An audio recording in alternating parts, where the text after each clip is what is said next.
Assalamualaikum warahmatullahi wabarakatuh. Selamat datang kembali di channel Khalifah Muda.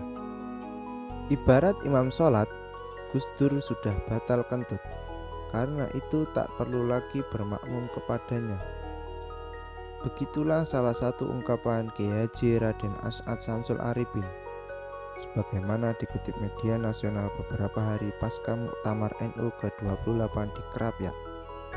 Konon, Kiai Haji Raden As'ad kecewa besar pada 5 tahun kepemimpinan Kiai Haji Abdurrahman Wahid sebagai Ketua Umum PBNU.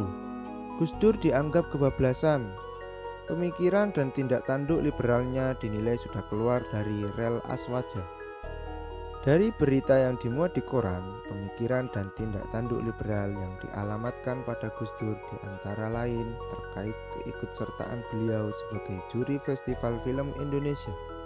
Kiai Haji Raden As'ad bahkan menyebut Gus Dur sebagai kiai ketoprak lantaran aksinya ini. Lalu terkait wacana Gus Dur mengubah salam Assalamualaikum menjadi selamat pagi, dan beberapa kontroversi lain yang mengiringi perjalanan kepemimpinan Gus Dur.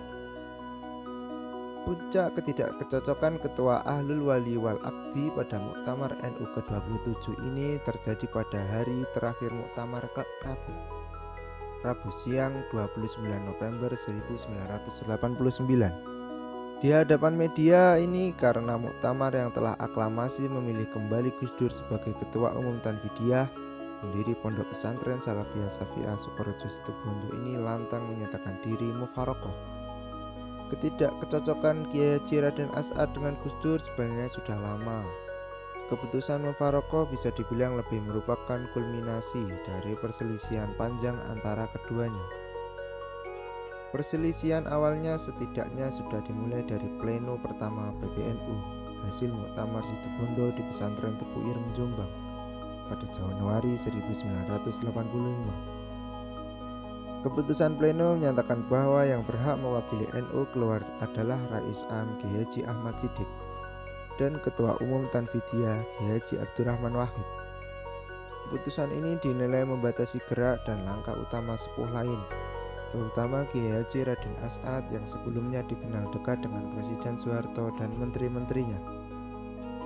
Beberapa kontroversi Gus Dur lainnya sepanjang 1984 sampai 1989, semisal keterlibatan Gus Dur menjadi Ketua Dewan Kesenian Jakarta, kesediaan membuka malam puisi Yesus Kristus,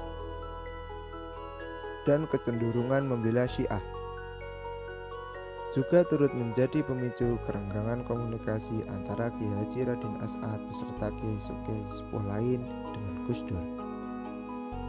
Hal ini berujung peristiwa gugatan pada Gus Dur di Pesantren Darut Tauhid Arjawinangun Cirebon pada Maret 1989. Sebuah fakta politik menarik, menyusul mufaroqoh Kiai Haji Raden As'ad, Gus Dur justru makin gencar melawan Orde Baru. Gus Dur makin aktif mendukung para aktivis melawan pemerintah. Menjelang pemilu 1992, di tengah kuatnya kekuasaan Soeharto, Gus Dur bahkan berani terang-terangan menolak penguasa negeri 32 tahun itu untuk dipilih kembali. Gus Dur terus menyerang Pak Harto hingga lengser ke Prabon pada tahun 1998. Banyak literatur menyebut Kiai Haji Raden As'ad Syamsul Arifin adalah sosok wali kutub. Kesaksian Kiai Haji Mujib Ridwan misalnya menyebut Kiai Haji Raden As'ad pernah menangis terseduh-seduh lantaran kedoknya terbuka usai dibacakan sebuah surat Al-Quran.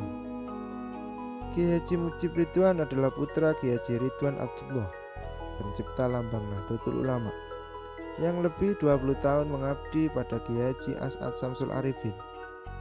Di luar karisma keulamaannya, Kiai Haji Raden As'ad adalah seorang guru dan pengamal 17 jenis tarekat. Meskipun demikian, beliau tidak pernah memaklumkan diri sebagai seorang mursyid tarekat di depan umum. Kiai Haji Raden As'ad juga mendalami ilmu kanuragan yang membuat banyak bajingan bertekuk lutut kepada beliau. Konon, kewalian Kiai Haji Raden As'ad inilah yang melatar belakangi beberapa tindakannya sehingga tidak mudah dimengerti khalayak umum. Salah satu di antaranya menyangkut kerenggangan Kiai Haji Raden As'ad dan Gus Dur. Kala itu tentu saja tak sedikit Nahdliyin di akar rumput yang kebingungan. Meski tak sampai menciptakan kubu-kubu yang saling berseberangan, konflik panjang dua tokoh berbeda generasi ini memunculkan pertanyaan di banyak pihak. Tak terkecuali rombongan kepala sekolah SLTP dan SLTA Ma'arif Kota Madia Surabaya. Suatu hari pada 15 April 1987, mereka serombongan sowan ke dalam Kiai Haji Raden As'ad di Komplek Pesantren Salafiyah Syafi'iyah, Sukorejo, Situbondo. Sesampai di dalam, rombongan diterima langsung oleh Kiai Haji Raden As'ad yang kala itu didampingi Kiai Haji Mujib Ridwan. Rombongan pun mendapat penjelasan langsung bahwa beliau mufarokoh dengan Gus Dur karena Gus Dur Kiai Ketoprak dengan menjadi juri FFI di Bali. Gus Dur dinilai sudah tidak sesuai dengan kakeknya, Kiai Haji Hasyim Asy'ari, dan penjelasan lain-lain seterusnya sebagai yang sudah beredar di media massa. Dari Situbondo, rombongan meneruskan silaturahmi berikutnya ke Jember, ke dalam Kiai Haji Ahmad Siddiq. Di hadapan Rais Am PBNU ini disampaikan panjang lebar kebingungan-kebingungan mereka mengenai hubungan Kiai Haji Raden As'ad dengan Gus Dur.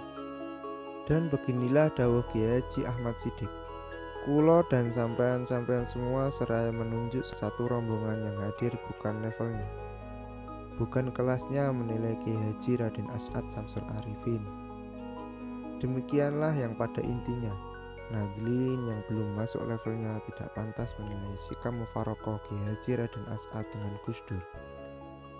Keduanya memiliki makom yang tinggi di atas kebanyakan. Menyikapi friksi di tingkatan elit Nahdlatul Ulama yang kian membingungkan ini,